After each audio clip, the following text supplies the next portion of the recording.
Time now to try and get some sleep. Just because I'm in the city, it doesn't mean the end result is much different really to sleeping rough in the wild.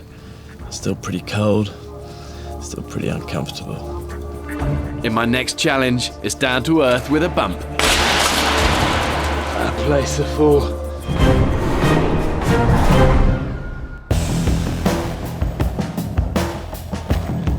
I spent an uncomfortable night in an abandoned industrial area in Eastern Europe. I've been cold, wet and hungry, but morning's thrown up an interesting find. It's not uncommon to come across these sort of gas pipes coming out of buildings, for workers to use. But look, you see here's a combination of acetylene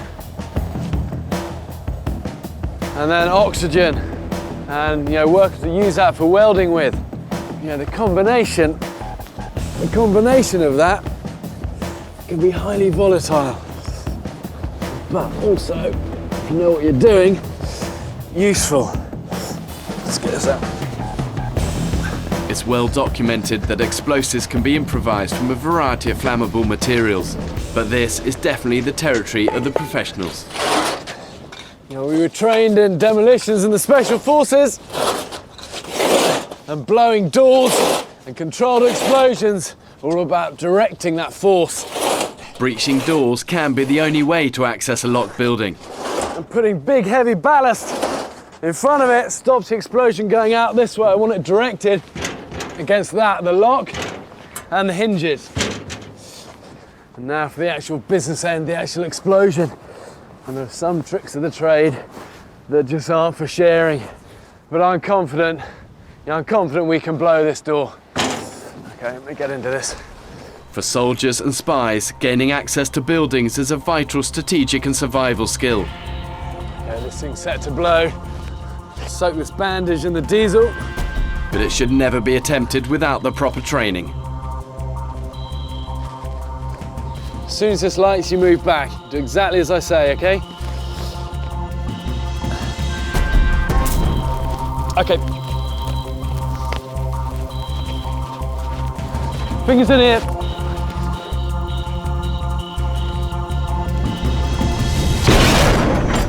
The charge has detonated with a loud explosion and a serious fireball.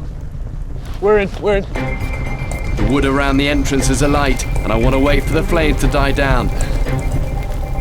The door's been successfully blown, but I've got to get through the flames to get in.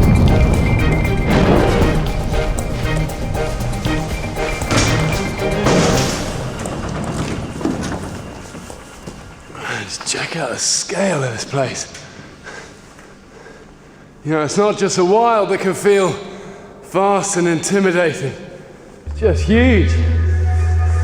It's a massive abandoned workshop, the size of 4 football fields and the height of a cathedral.